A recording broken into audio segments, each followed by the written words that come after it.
Hello everyone, কেমন আছো তোমরা সবাই? আশা করি তোমরা সবাই খুব ভালো আছো। আমিও খুব ভালো আছি। আমাদের নতুন আরেকটা ব্লগে তোমাদের সবাইকে স্বাগত। তো দেখো, আজকে ছিল আমার শ্বশুরবাড়িতে প্রথম রান্না করার দিন।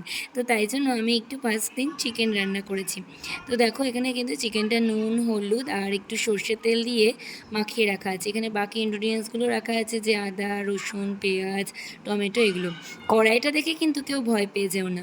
এখানে কিন্তু এটা লোহার কড়াই, তাই একটু এরকম দেখতে। তো দেখো, কড়াইয়ের মধ্যে কিন্তু আমি তেল দিয়ে গরম মশলা, মানে গোটা গরম মশলা ফোড়ন দিয়ে দিয়েছি। তারপরে দেখো, রসুনগুলো দিয়ে দিলাম। রসুনটা একটু লাল লাল করে ভাজা হয়ে যাওয়ার পর আমি কিন্তু পেঁয়াজটা দিয়ে দিয়েছিলাম। তো দেখো, পেঁয়াজটাকেও খুব সুন্দর করে লাল লাল করে ভাজা হলো। তারপরে কিন্তু দেখো, আস্তে আস্তে আমি টমেটোটাও দিয়ে দিয়েছিলাম কড়াইয়ের মধ্যে।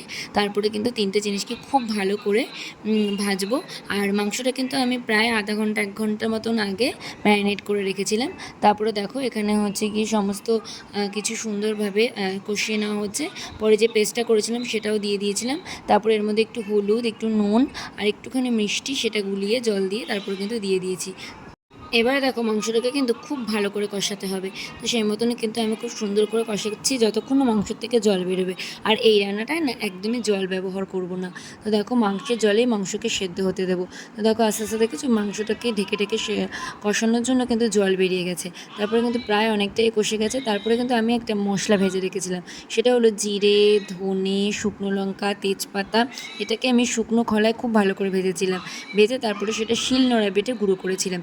সেই মশলাটাই কিন্তু এর মধ্যে দিয়ে দিলাম। তারপরে কিন্তু আমি কিছুক্ষণ ঢেকে রেখেছিলাম। তারপরে কিন্তু তৈরি হয়ে গিয়েছিল আমার চিকেন রান্না।